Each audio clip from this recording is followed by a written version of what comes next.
Payg'ambarimiz alayhissalatu vassalam buyuk sahoba Abu Bakr Siddiq radhiyallohu anhu bilan 3 kun Savr g'orida o'tirib, Makka bilan xayrlashib, yig'lab yo'lga chiqdilar. Bundan oldin Rasulimiz alayhissalatu vassalamga Hazrati Ali tomonidan keltirilgan, oldindan tayyorlab qo'yilgan 3 ta tuyaga mindilar. Rasulimiz alayhissalatu vassalamga Madinaga qadar yo'lboshchi bo'lishlik vazifasi Abdulloh ibn Uraqid degan kishiga topshirildi.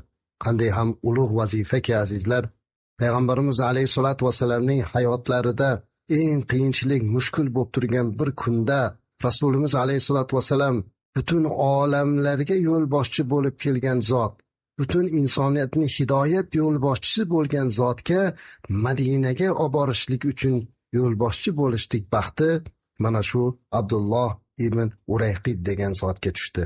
Alloh bu kishidan rozi bo'lsin. Tarixda qoldilar. Hamda Abu Bakr Siddiq radhiyallohu anhuning xizmatida turib, qo'ylar boqib, ularni izlarini qo'y podalari bilan yo'qotib, orqalaridan kelayotganlarni chalg'itish xizmatini qilib turgan Omir ibn Fuhayra ham ular bilan birga safarga otlandilar. 3 tuyani birlariga Payg'ambarimiz alayhisolatu vasallam, birlariga Abu Bakr Siddiq radhiyallohu anhu bilan Omir ibn Fuhayra, birlariga esa yo'lboshchi bo'lgan Abdulloh ibn Urayqid mindilar. Ular asta-sekin yo'lga otlandilar. Uzoq safar, qiyin safar edi. Lekin bu Abdulloh ibn Urayqid nihoyatda yaxshi yo'lboshchi bo'lganligi uchun ham orqalaridan kelayotgan, avvalda xabar qilganimizdek, kim Rasulimiz alayhisolatu vasallam va uning izdoshini ushlab bersa 200 ta tuya va'da qilingan. Mana shu tuyani, bu mukofotni olaman deb pahlavon, botir bo'lgan Qurayshlik kofirlar hammalari o'zlari otlarga minib har tomonga intilib Rasulimiz alayhisolatu vasallamni qidirardilar. Hatto 3 kun g'orda berkinib o'tirganlarda ham ular qidirishdan charchamadilar, qidirishda davom etdilar. Lekin Abdulloh Rasulimiz alayhisolatu vasallamni ular bilmaydigan yo'llardan, dengiz tomon har xil yo'llardan olib ketardilar. Birortasini ham uni orqasidan bildirmaslikka harakat qilardi. Lekin Suroqa ibn Malik degan kishi 200 tuyani eshitgandan keyin biror bir kishiga bu narsani baxillik qilib bildirmasdan o'zigina topishlik niyatida yolg'iz o'zi yo'lga chiqdi. Va u yo'lda bir odamdan 3 ta odam tuyaga minib o'tganligini va mana shu tomonga qarab ketganligini eshitgandan keyin bu Muhammad sallallohu alayhi vasallamdan boshqasi bo'lmasa kerak degan niyatda otini choptirganicha Suroqa ibn Malik Rasulimiz alayhisolatu vasallam yo'llariga tushdi. Abdullohni har qancha qilgan ehtiyotkorliklari ham ish bermadi va haqiqatda u Rasulimizning izini topgan edi. Lekin Alloh azza va jalla o'z rasulini saqlayguchi zot. Suroqa Rasulimiz alayhisolatu vasallamning orqasidan ozgina yaqinlashib kelayotgan bir mahalda Payg'ambarimiz alayhisalom tuya ustida Qur'on o'qib ketayotgan edi. Hatto Suroqa uzoqdan shamol Rasulimiz alayhisalomni tabarruk qiroatining uni qulog'iga olib keltirganini ham eshitib turar edi. Abu Bakr Siddiq radhiyallohu anhu nimagadir hadab orqasiga qarar, ba'zan tashvish qilar, ishqilib orqadan birortasi kelmayaptimikin degan xijolatda turar edilar. Birdan Suroqa ko'rindi. Payg'ambarimiz alayhisolatu vasallam yarim yo'lga yaqinlashib, unga deyarli hech qancha qolmagan bir paytda birdan Suroqaning otining oldi oyog'i yerga kirib ketdi. Chang to'zon chiqib ketdi. Go'yoki otni bir narsa oyog'ini yerga cho'ktirib yuborgandek bo'ldi. Orqaga yursa yuradi, lekin oldiga qilsa yana cho'kib qoladi. Nima qilarini bilmasdan hayron bo'lib qoldi. Va bu narsani ko'rgan Payg'ambarimiz alayhisolatu vasallam va Abu Bakr Siddiqni Suroqa baqirib to'xtatdi. "To'xtanglar" dedi. "Allohga qasamki, meni otim bekordan bekor bunday bo'lgani yo'q. Sizlar haqiqatda ham ilohiy bir ulug' zotning xizmatida ekanligingiz bilindi" deb Rasulimiz alayhisolatu vasallamga fiqirdi. "Allohga qasamki, men orqamga qaytib ketaman va sizlarga zarar keltirmayman" dedi. Shunda Payg'ambarimiz alayhisolatu vasallam Suroqaga mamnunlik bilan kular ekan, "Orqangga qayt" dedilar. Ammo Suroqa bir narsani gapirdi. "Ya Rasululloh" dedilar. "Ey Muhammad sallallohu alayhi vasallam, modomiki men bilib turibman, sizni bu boshlagan tabarruk hidoyat yo'lingiz butun olamga kiradi. Olamda sizni bu tabarruk yo'lingiz boshlab bergan haq yo'lingiz kirmagan xonadon qolmaydi. Bir kuni Makka mukarramaga kelganda menga omonlik berishligingiz uchun omonlik xatini bering. Men orqamdagilarga sizni aytmayman" dedi. Shunda Rasulimiz alayhisolatu vasallam bir teriga omonlik xatini yozdirib, Omir ibn Fuhayra qo'llari bilan Suroqaga berdirdi.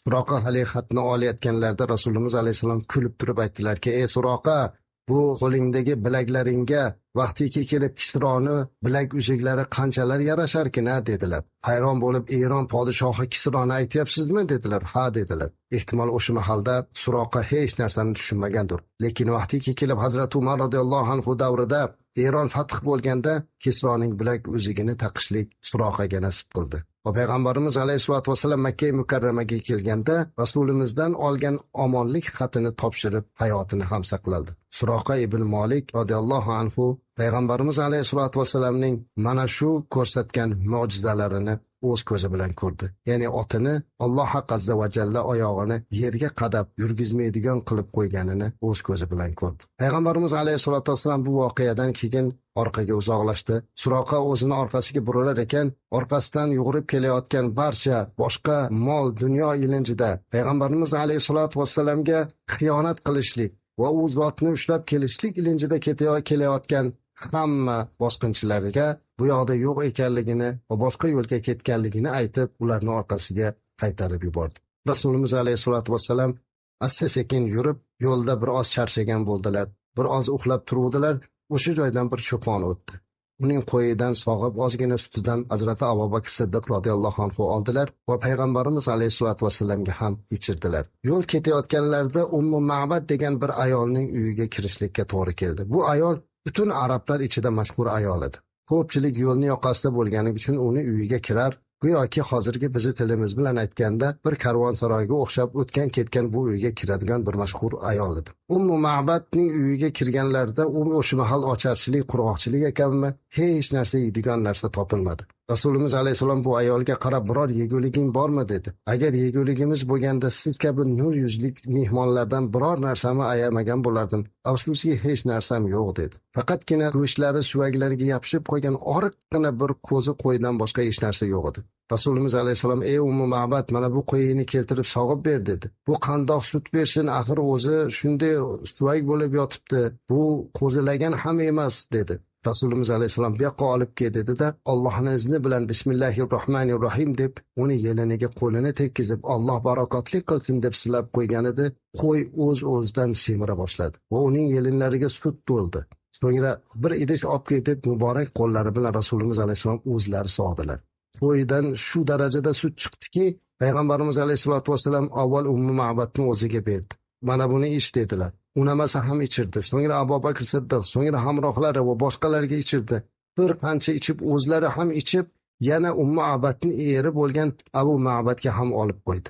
Va Rasulimiz alayhisalom bu qo'yni barakali sutlarni ichar ekan ketayotib Ummu Ma'badga qarab, sen bu qo'yni aslo so'ymagin dedilar.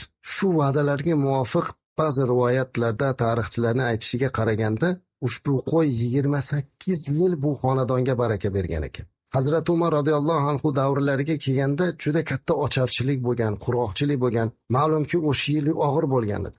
Hazrat Umar radhiyallohu anhu deyarli bu hijratning 17-18-yillariga to'g'ri keladi.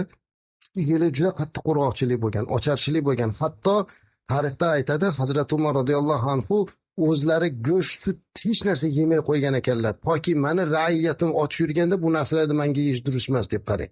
Mana shunday darajada bo'lib qolgan ekanlar Hazrat Umar radhiyallohu anhu. Oxiri ba'zi birlari kelib, "Ya amiral mu'minin, bizdan avvalgi Bani Isroil qavmidagilarga shunaqa bo'lganda ulug' zotlarini nomlarini o'rtaga qo'yib, ularni vasila qilib, shafiy qilib duo qilardilar. Biz ham shunday qilaylik" dedilar.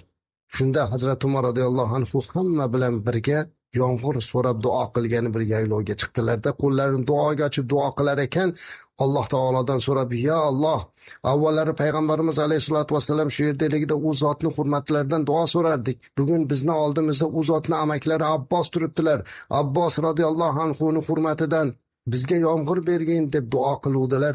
Shu qadar yomg'ir yog'diki, hammalari kelib payg'ambarimiz alayhisolatu vasallamning amaklarini boshlarini siladilar.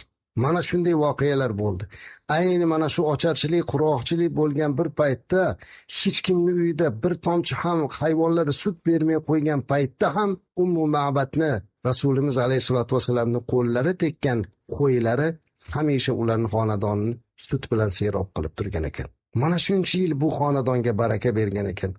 Albatta bu Rasulimiz alayhisolatu vasallamning muborak duolarining barakotidan va bu ayolning Rasulimiz alayhisolatu vasallamga ko'rsatgan mehridan. Chunki payg'ambarimiz alayhisalotu vassalam ketganlaridan keyin Umma Ma'batning erlari uyiga kelib qarasa, idishda sut turibdi. Hayron bo'lib, bu sut qayerdan keldi? Axir bizda sog'in hayvon yo'q edi-ku dedi. Bo'lgan voqeani aytganda eri qarab, kelgan odamning ko'rinishi shundoqmi dedi. Nur yuzlik munavvar zotmi? U zotni payg'ambar bo'lganini eshitdim. Agar men bo'lganimda iymon keltirib olardim.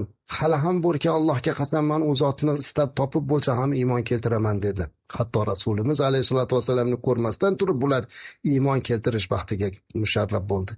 Ehtimolki o'sha kunga Rasulimiz alayhisolatu vasallamga ko'rsatilgan iltifoti tufayli ularni xonadoniga Alloh mana shuncha yil barokat berib turdi. Payg'ambarimiz alayhisolatu vasallam bir qancha yo'llar yurib, mashaqqat va mushkullar bilan asta sekin yurib, oxiri Madina-i Munavvaraga kirib keldi. Yo'lga kelayotganlarida birdan uzoqdan bir qancha choparlarni ko'rib, Abu Bakr Siddiq bir oz qo'rqdilar. Kimlar kelyapti ekan deb qo'rqib turuvdilar. Qarangki, baxtimizga Zubayr ibn Avom radhiyallohu anhu o'zining bir qancha odamlari bilan kelganini ko'rib qoldilar. Va bularni ko'rib xursand bo'ldilar. Hatto Zubayr ibn Avom o'zining tijorat molidan ikkita oq libosini olib Rasulimiz alayhisolatu vasallam bilan Abu Bakr Siddiq radhiyallohu anhu ga yangilik bo'lsin, xursandchilik bo'lsin deb kiydirib qo'ydilar. Ikki oq libosda payg'ambarimiz alayhisolatu vasallam asta sekin Madina-i Munavvaraga, Yasribga qarab bordilar. Payg'ambarimiz alayhisolatu vasallam Yasribga, ya'ni Madina-i Munavvaraga qarab yo'l olardilar. Bu voqealar Mahmud Bosha al-Falaki degan falakshunos misrlik olimning aytishiga qaraganda, bizni hozirgi milodiy hisobimiz bilan 622-yilning 20-sentyabriga to'g'ri keladi. Rasulimiz alayhisolatu vasallam Madinadan 4 chaqirimcha buyoqdagi Qubo qishlog'iga kirib keldilar. Madinaliklar payg'ambarimiz alayhisolatu vasallamning kelishliklarini intizorlik bilan kutardilar. Har kuni yo'l poylardilar. Kelmaganliklaridan tashvishga tushdilar. Ularning hisoblarida payg'ambarimiz alayhisolatu vasallam bir oz oldinroq kelishligi kerak edi. Ammo ular Rasulimiz alayhisolatu vasallam g'orda 3 kun qolib ketganliklaridan bexabar bo'lganliklari uchun ham tashvishlardilar. Ammo ayni mana shu kuni Rasulimiz alayhisolatu vasallam Qubo qishlog'iga qarab kirib keldilar. Butun joriyalar, yoz qizlar qo'llarida childirmalar cholishib, payg'ambarimiz alayhisolatu vasallamni shunday bir xursandchilik bilan kutib oldilar. Ular hammalari jo'r ovoz bilan "Tala'al badru alayna min saniyatil wada'i wajaba ash-shukru alayna mad'a lillahi da'i ayyuhal mab'uth fina ji'ta bil amril muta'i" degan baytni aytardilar-ki, bu Tala'al badru degan baytni hozirgacha eshitsak butun vujudimiz titrab ketadi. Ya'ni to'lin oy chiqdi bizlarga Vado tog'ining ustidan, kerakdir shukrini aytmoq, bu dunyo boricha bizdan. Kelibsiz, xush kelibsiz ey yubormish Allohning nuri, qabul etmak erur bizdan, Alloh amri kelur sizdan degan ma'noda Rasulimiz alayhisolatu vasallamni maqtab kutib oldilar. Payg'ambarimiz alayhisolatu vasallam Quboga kelganlarida, bu demak asosiy shahardan Madinadan bir 4 chaqirim, 5 chaqirim uzoqlikda bo'lgan. Bu yerda Bani Amr ibn Avf mahallasidagi Gulsum ibn Hadam degan kishini uyiga tushdilar. Bu demak Rabiul Avval oyini 12-dushanba kuniga to'g'ri keladi. Payg'ambarimiz alayhisolatu vasallam mana shu joyda bir qancha kun turdilar va bu yerda birinchi bo'lib masjid qurdilar. Bu masjidiki payg'ambarimiz alayhisolam mana shu Qubo masjidini o'z qo'llari bilan birgalashib sahobalar bilan qurganlar. La masjidun ustisa ala taqvo deb hatto Qur'onda ham keladi. Ya'ni bu masjid taqvo ustiga asos qilingan. Payg'ambarimiz alayhisolatu vasallam o'zlari yelkalarida toshlarni olib kelib qo'ydilar, sahobalar birgalashib qo'ydilar. Bu Qubo masjidiga Rasululloh alayhisolamning keyinchalik ham mehri tushgan edi. Hatto Madina-i Munavvarada o'zlari Masjid-un Nabaviy masjidlarini qurganlardan keyin ham haftada bir marta mana shu Qubo masjidini ziyorat qilib turardilar. Hattoki mana hozirgi hojiga borganlarimiz Madina-i Munavvaraga borganda albatta shu Masjidul Quboni ziyorat qilinadi va Masjidul Quboning kiraverishiga albatta endi bu avvalgi holida emas, hozir yangi bo'lib, yangi qurilgan darvozasiga bir hadis ham yozib qo'yilgan. Payg'ambarimiz alayhisolatu vasallam aytadilarki, kim Masjidul Quboni ziyorat qilsa, bir umra qilgan savobini oladi degan hadisni yozib qo'yganlar. Chunki bu masjidga Rasulimiz alayhisolatu vasallamning mehri tushganlar. Nafaqatgina Rasululloh sollallohu alayhi vasallam, hatto keyinchalik ham buyuk sahobalar ushbu Qubo masjidini eslab yig'lardilar. Chunki o'zi aslida masjid kichkinagina, pastakkina bo'lgan. Sajda qilganda yerga sajda qilgan. Lekin bu yerda fayz bo'lgan. Bu yerda barokat bo'lgan. Buni devoriga Rasulimiz alayhisolatu vasallamning muborak qo'llari tekkan. Mana shu joyda payg'ambarimiz alayhisolatu vasallam bir necha kun turganlardan keyin 28-Rabiul avvalda payg'ambarimiz alayhisolatu vasallam Madinaga qarab yo'lga chiqdilar. Rasulimiz alayhisalom bir ozgina yurganlardan keyin Salim ibn Avf degan kishining maskan tutgan joyiga, ya'ni Rauna degan joyga kelganlarida 100 dan ortiq odamlar birga edilar. Mana shu joyda payg'ambarimiz alayhisolatu vasallam tarixda birinchi bor, ilk bora juma namozini o'qidilar. Unga qadar juma namozi o'qilinmagan edi. Mana shu kuni birinchi marta juma o'qidilar. Mana shu joyda payg'ambarimiz alayhisolatu vasallam birinchi marta xutba qildilar. Bilasizmi azizlar? Payg'ambarimiz alayhisolatu vasallam ummatlariga birinchi marta jumada xutba qilyapti. Eng asosiy e'tiborini sadaqa qilishlikka qaratdilar. Sahobalarga qarab turib, sizlar sadaqa qilinglar. Agar sadaqa qilishlikka hech narsa topolmasangiz, yarimta xurmo berib bo'lsa ham sadaqa qilinglar. Mana shu bilan o'zlaringizni do'zaxning o'tidan uzoqlashtiringlar. Agar yarimta xurmo topolmasangiz, yaxshi so'z bilan sadaqa qilinglar. Bu ham sadaqadir degan ma'nodagi tarbiya qiladigan so'zlarni aytdilarki, hozirga qadar bu bizning qalbimizdan joy oldi. Inson bu dunyoda Alloh azza va jalla bergan ne'matlariga shukronasi uchun albatta sadaqa qilib yashamoqligi kerak ekan, toki sadaqasi uni do'zax o'tidan uzoqtirar ekan. Chunki ayni mana shu xutbada payg'ambarimiz alayhisolatu vassalam u dunyoga borgan bandasidan Alloh senga u dunyoda rizq bergan edim, umr bergan edim, hayot bergan edim, shuncha narsa bergan edim. Bu yerga nima olib kelding desa, inson o'ng va chap tomonlariga qarar ekan, orqa va oldiga qarar ekan, do'zaxdan boshqa narsa topa olmasan xijolat bo'lib qoladigan holatdagi voqeliklarni ham sahobalarga aytib berganlar. Mana shundan kelib chiqib payg'ambarimiz alayhisolatu vassalam hammani yaxshilikka, ezgulikka chaqirdilar. Bu islom olamidagi birinchi xutba edi azizlar. Payg'ambarimiz alayhisolatu vassalam jumani o'qib bo'lganlardan keyin Yasrib shahrining markazi, ya'ni Madinaga qarab kirib oldilar. Payg'ambarimiz alayhisolatu vassalam o'zlarini tuyalarida, ansoriylar, madinaliklar hammasi kutib turibdilar. Hamma payg'ambarimiz alayhisolatu vasallamni o'z uyida mehmon qilgisi kelyapti. Rasulimiz alayhisolatu vasallam boshqa biror bir kishini uyiga kirsa, ikkinchisi unikiga kirsa, bunisi xafa bo'ladi.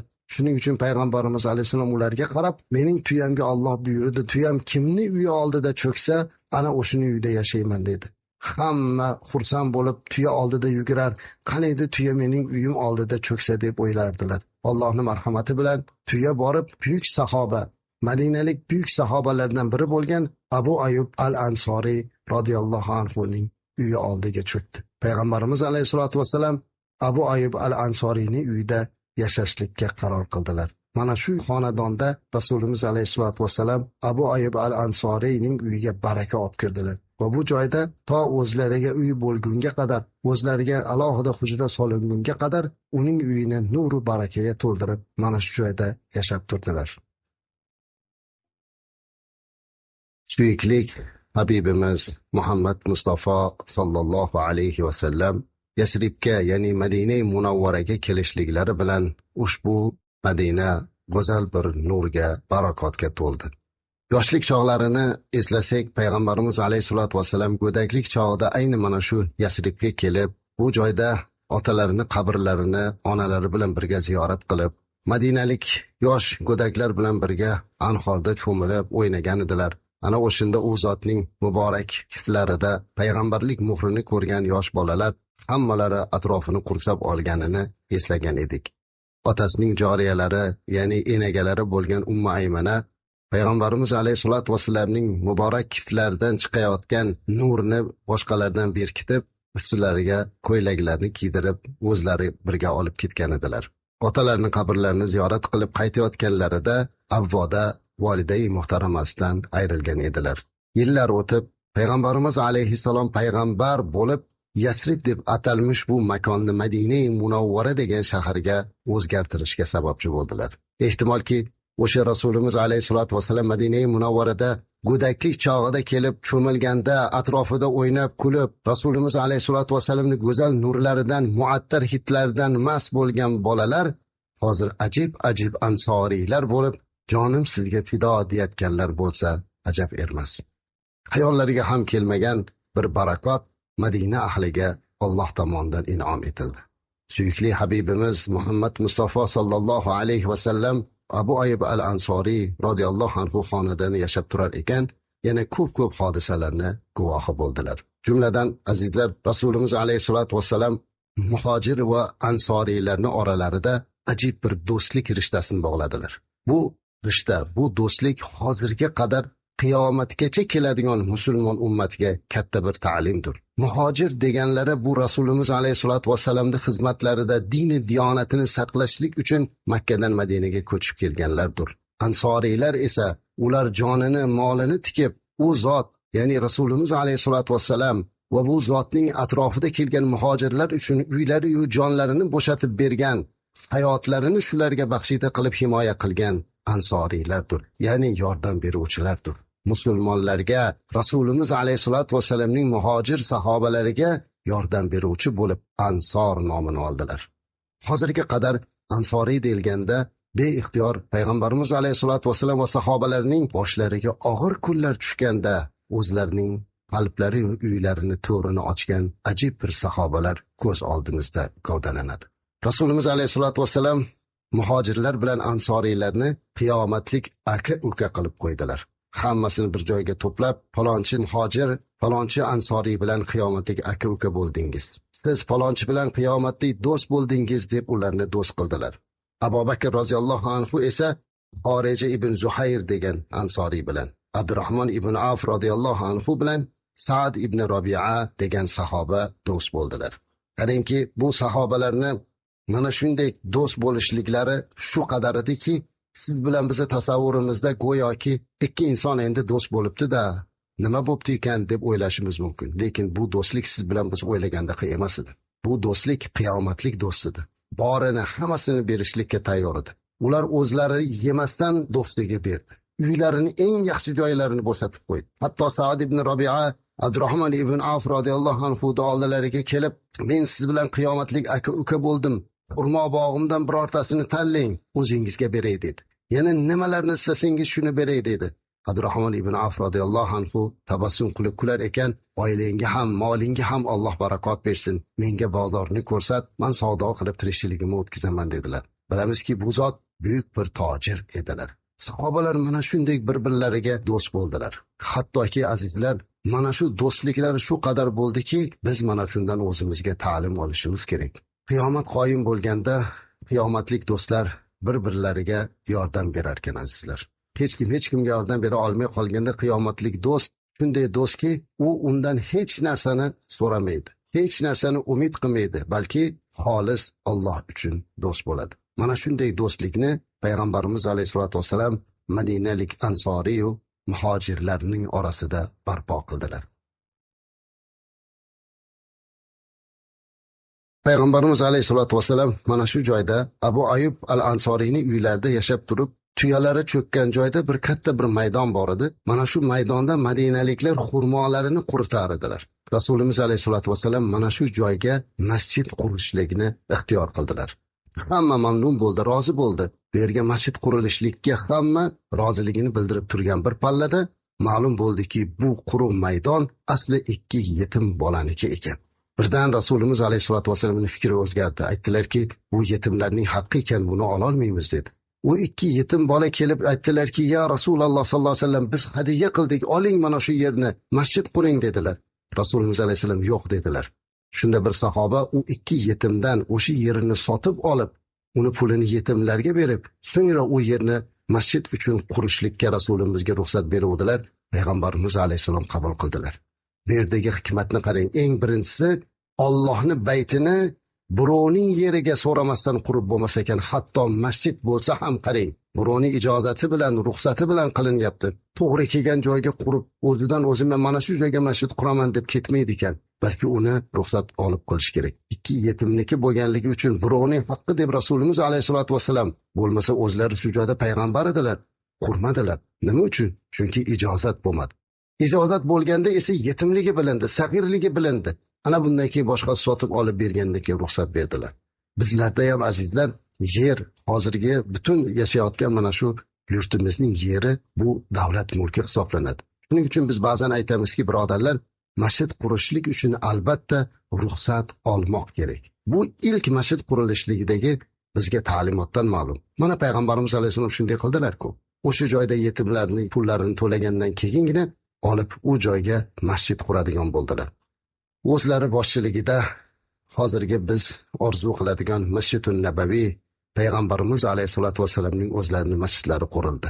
Dunyoda musulmonlar orzu qiladigan, savoblari bisyor yoziladigan masjidlardan bittasi mana shu Masjidun Nabaviy bo'ldi. Birinchisi asli haram Makkatul Mukarramadagi Ka'batulloh bo'lsa, ikkinchisi Masjidun Nabaviy, uchinchisi esa avval aytib o'tganimizdek Quddusdagi Masjidul Aqso bo'ldi.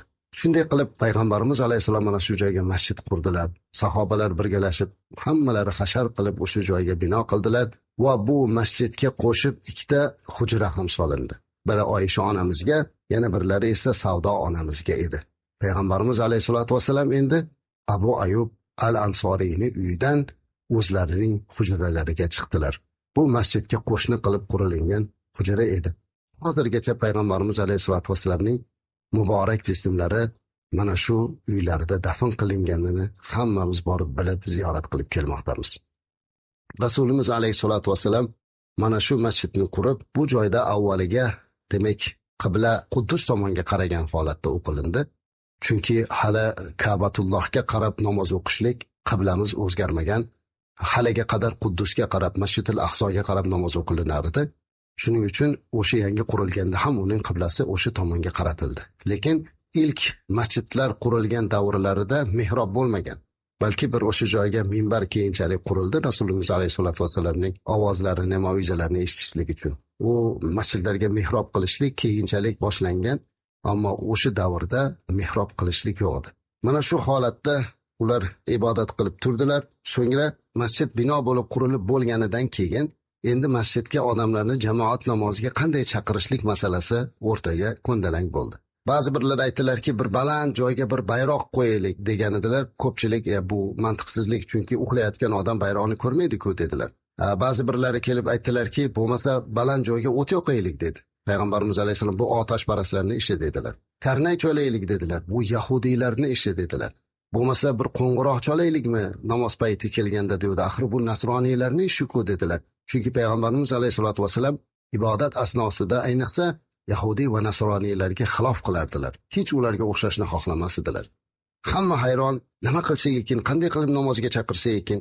Shunda bir kishi turib payg'ambarimiz alayhisolatu vasallamga aytdilarki, bo'lmasa har namoz vaqti kirganda vaqti namoz deb odamlarga e'lon qilaylik dedilar. Bu gap ma'qul keldi payg'ambarimiz alayhisolatu vasallamga. Mayli shunday qilaylik bo'lmasa dedilar va bu vazifani Abdulloh ibn Zaydga yuklatildi.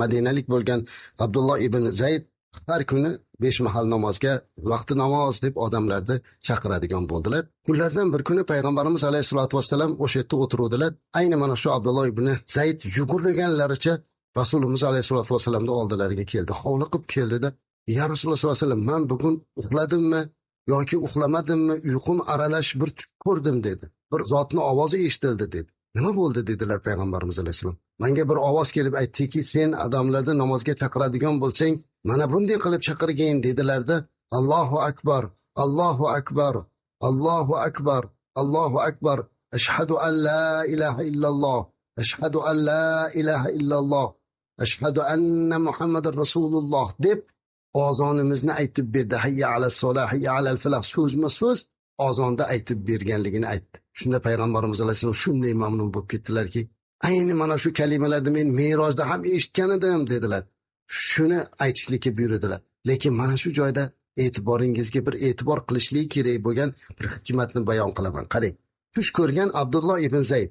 Men o'ylaymanki, hozir bizni eshitib turgan yuzlab, balki minglab odamlar ushbu ismni birinchi marta eshitayotgan bo'lishi tabiiy. Yoki bo'lmasa, ayni mana shu zot tushlarida ozonni eshitib, ozonda joriy bo'lishiga sababchi bo'lganligini ham bilmasligimiz mumkin. Chunki biz ozon deganda faqatgina Hazrati Bilol radhiyallohu anhuni ko'z oldimizga keltiramiz. Lekin o'zlari namozga chaqirib turgan kishi tush ko'rib, tushida ozonda eshitib, xursand bo'lib payg'ambarimiz alayhisolatu vasallamga kelib aytdilar. Payg'ambarimiz alayhisolom eshitdilarda, shu so'zlarni, kalimalarni Bilolga o'rgatgin, Bilol aytsin, uning ovozi jarangdorroq, xush ovoz dedilar. Abdulloh ibn Zayd xafa bo'lmadilar. Yo'q, men aytaman, men tushimda ko'rdim demadilar. Mamnuniyat bilan Hazrati Bilolga o'rgatdilar. Chunki bu yerdagi maqsad ozonni kim aytishligi yoki bo'lmasa kim buni tushida ko'rganligi emas, insonlarni namozga chaqirish edi. Hazrati Bilolga bu vazifa topshirildi. Hozirga qadar biz birinchi muazzin deganda Hazrati Bilolni bilamiz va haqlariga duo qilib ko'zimizga o'sha Habash bo'lgan sahobaning go'zal bir sovutlarini, ovozlarini qulog'imizga keltirib, ko'z oldimizga u kishining fayzli muborak yuzini keltiramiz. Lekin aslida mana shu ozonni tushida ko'rgan va payg'ambarimiz alayhisolatu vasallamga aytgan Abdulloh ibn Zayd edilar. Bizlarda ham ba'zan azizlar mana shu holatlarda e'tibor qilishimiz kerak. Ba'zi biridan kuchliroq bo'lsa, mana shunga bera bilish kerak. Aytaylik, kimnidir ilmi yaxshiroq bo'lsa, u imomlikka loyiq. Kimnidir qiroati yaxshi bo'lsa, u qiroat qilishlikka loyiq. Kimdir yaxshi muazzinlik qilmoqchi bo'lsa, bu unga loyiq. Mana shu narsani to'g'ri fahmlab, mana bu bo'lgan voqeadan o'zimizga kerakli bir ta'limni olishimiz kerak. Payg'ambarimiz alayhisolatu vasallam Hazrati Bilolga shuni o'rgatishni buyurdilar. Hazrati Bilol Allohu akbar deb birinchi bo'lib azonda aytdilar. Ushbu azon aytilib bo'lgandan keyin Hazrati Umar radhiyallohu anhu yugurib keldilarda, Allohga qasam ichib aytamanki, men bugun tushimda shu kalimalarni eshitdim dedilar. Va bilindiki, demak azon haqiqatda ham bir ajib bir Alloh azza va jallani sahobalar orqali bizlarga yuborgan, payg'ambarimiz alayhisolatu vasallamga bildirilgan va bizlarni qalbimizga surur va xursandchilik keltirib turgan ajib bir kalima, ajib bir namozga chaqirishga sababchi bo'lgan da'vat bo'ldi. Shu kundan e'tiboran Hazrati Bilol radhiyallohu anhu odamlarni hayya alas sola, namozga keling, hayya alal falah, najotga keling deb chaqiradigan bo'ldi. Va qiyomatga qadar ilohim azonlarimiz bardavom bo'lishligini Alloh nasib qilsin. Payg'ambarimiz alayhisolatu vassalam Madina Munavvaraga kelganlaridan keyin 16 oy Quddusga qarab namoz o'qib yurdilar. Lekin qalblarida doimo Ka'batullohni qibla bo'lishligiga orzu bo'lardi. Chunki Ka'batulloh Ibrohim Halilulloh davrida qibla bo'lgan. Keyinchalik Quddusga o'zgargan. Yahudiylar va boshqa ummatlar hatto musulmonlarning ustidan kulardilarki, sizlar Ka'batulloh Allohni bayti bor deb iymon keltirib hurmat qilasizlar-ku, lekin bizning qiblamizga qarab namoz o'qiysiz derdilar. Lekin aqllarning noqisligini qarangki, agar ular dinimizni o'zlari o'ylab chiqargan, bu to'qima deb aytib tuhmat qilayotganlar, agar shunday bo'lsa xohlasa qiblani o'zgartirib olaverardi-yu, nega bunday qilmayapti ekan? Bu haqiqatda Allohning buyrug'ini kutish emasmi degan savolni bermaganlar. Shu darajada aqllari noqis bo'lgan. Lekin payg'ambarimiz alayhisolatu vasallamning mana shu hayotlarini o'rganish davrimizda naqadar Alloh azza va jallaga bo'lgan iymonimiz, dinimizni haqligiga bo'lgan iymonimiz yanada ortadiki, qarangki payg'ambarimiz alayhisolatu vasallam payg'ambar bo'lsalar, Ka'batulloh haqiqatda Allohning bayti deb yer yuzidagi ramziy bir uy deb Ibrohim Halilulloh, Ismoil alayhissalomlar tomonidan qurilgan bo'lsa-yu, ammo qibla o'zgarib boshqa tomonga qarab namoz o'qib turgan bo'lsa-da, keling bu yoqqa qarab o'qiymiz devomaganlar. Payg'ambarimiz alayhissalom bunday demaganlar. Balki orzu qilgan, hatto shu darajada bo'ldiki, Jabroil alayhissalomdan maslahat so'radilar payg'ambarimiz alayhissalom. Ya Jabroil, qiblamizni Ka'bada bo'lishni orzu qilardim dedi. Shunda Jabroil alayhissalom duo qiling, Allohga yo'laning, Allohdan so'rang deb maslahat berdilar. Shu kundan e'tiboran payg'ambarimiz alayhisolatu vasallam har kuni Alloh azza va jallaga duo qiladi va shu qadar Allohdan buyruq kutib tez samoga yuzlanib osmonga qarab ham qo'yardilarki, qachon shu buyruq kelarkin deb 16 oy shu holatda turdilar. Kunlardan bir kuni Madinaning chekkasidagi Ummu Bashar degan bir ayolning xonadoniga Rasulimiz alayhisolatu vasallam ziyoratga bordilar. Uning uyi oldida kichkinagina bir masjid qurilgan edi. Mana shu masjidga namoz o'qigani chiqdilar. Namoz o'qiyotgan paytlarda birdan Jabroil alayhissalom vahiy olib keldilar. Namozda turgan holatlarda buyruq olib keldi. Estaizu billah. Favalli wajhaka shatral masjidil harom. Yuzingizni Masjidil Haromga, ya'ni Ka'baga qarab buring dedi. Demak, qibla o'zgardi. Payg'ambarimiz alayhisalom namozda turgan holatlarda namozni buzmasdan shundoq burilib, qiblani o'zgartirgan holatda namozini davom ettirdilar. Hozir mana shu masjid asli qolmagan bo'lsa-da, lekin hozirgacha bu masjidning o'rni bor. Bu yerda masjid qurilgan. Uni Masjidul Qiblatayn, ikki qiblalik masjid deb ataydilar. Umra va hajga borgan yurtdoshlarimiz ushbu Masjidul Qiblataynni ziyorat qiladilar. Shu kundan qibla o'zgardi. Payg'ambarimiz alayhissalatu vassalam hijrat qilganlardan 16 oy o'tib bizning qiblamiz yana Ka'batullohga qaytdi. Ibrohim Halilulloh davridek va hozirga qadar namoz o'qir ekanmiz. Mana shu qiblamizga qarab namoz o'qiymiz. Unga qarab yuzlanamiz. Bu yerga qarab duo qilamiz. Va bizning xalqimizning, xususan O'zbekiston xalqimizning ajib bir urflari, odatlari borki, tahsinga loyiqdir. Minglab kilometr uzoqda bo'lgan Baytullohni bizni xalqimiz hurmat qilganchalik hurmat qilinganini boshqa yurtda ko'rmadik. Ba'zan hatto o'zi namoz o'qimalsa ham, hattoki o'zi uncha aytaylik diniy ilmdan boxabar bo'lmasa ham, uyimizga biror bir mehmon kelib qolsa, joy solishlikda qiblaga oyog'i bo'lib qolishligini ehtiyotini qiladi. Yosh bolalarimiz ham qiblaga oyog'ini uzatishlikdan o'zini saqlaydi. Bu ham bir odob. O'sha asrlardan beri qiblaga bo'lgan hurmat bizning yurtimizda saqlanib qoldi. Hatto buni arablar o'zlari ham lol qolib maqtashadi. Chunki ba'zan o'sha haram sharifga hajga borganimizda ba'zi insonlarni bemalol Ka'baga oyoqlarini uzatib o'tirishlari yoki umuman mana shunaqa holatlari biz uchun g'ayri tabiiy ko'rinadi. Ammo bizning xalqimiz esa Ka'batullohga nisbatan nihoyat darajada muhabbati, nihoyat darajada e'tibori kuchli. Bu ham bizning yurtimizda eng oddiy sanalgan sunnatlar, mustahablar, odoblarning hammasi saqlanib, mujassam bo'lib turishligidir. Bu xizmatda albatta bizning ustozlar, o'tmish ulamolarimizning katta xizmatlari bor. Bizning yurtimizda hozirga kelayotgan kelajak avlodimizni ham turli bid'at va xurofatlarga berilib ketishlik va beodobona harakatlardan ehtiyotini qilmoqimiz kerak. Ka'batullohga bo'lgan muhabbatimiz saqlanmoqligi kerak. Chunki bu bizning qiblamizdir. Chunki bu bizning payg'ambarimiz alayhisolatu vasallamning Jabroil Amin alayhissalomdan maslahatlashib Allohga nola qilib duo qilganlaridan keyin namoz o'qiyotgan paytda o'zgarib bizga qibla qilib berilgan Ka'bamizdir. Ilohim hammalarimizni mana shu Ka'batulloh atrofida namoz o'qishlik, Masjidil Qiblatayinga borib, mana shu joyda qibla o'zgargan ekan deb salovat va salomlar aytishlikni Alloh barchamizga nasib qilsin. Mana shu yili juda tarixiy voqealar bo'ldi azizlar. Ayni shu yili, demak o'sha qibla o'zgargan yilida Sha'bon oyida Ramazon ro'zasi bizga farz bo'ldi. Shu yildan ro'za tutishlik bizga buyurildi. Shu yili zakot bizga buyurildi. Demak, hijratdan 1 yil 6 oy, taqriban 2 yil o'tishligi juda katta bir fayzlik, hikmatlik biz uchun ajib bir hukmlar, zakot yoki bo'lmasa ro'za va boshqa ibodatlarimizni bizga buyurilgan kunlari bo'ldi. Alloh azza va jalla mana shu yillardan beri musulmonlarni ushbu Allohning hukmiga amal qildirib kelinar ekan, bundan keyin ham bardavom bo'lishligini nasib aylasin. Bismillahirrohmanirrohim. Alhamdulillahi robbil alamin. Vassalatu vassalamu ala ashrafil mursalin. Allohning marhamati bilan Rasulimiz alayhisolatu vasallamning hayotlarini qisman muxtasar o'rganishimizni davom etamiz. Rasulimiz alayhisolatu vasallam Madinada 1-hijriy yillarda qiblaning o'zgarishiga guvoh bo'ldik. Ramazon ro'zasining farz bo'lganligi hamda zakotni farz bo'lganligi ham mana shu 1 va 2-hijriy sanalar orasida bo'lganligiga biz azizlar bilan guvoh bo'lib turibmiz.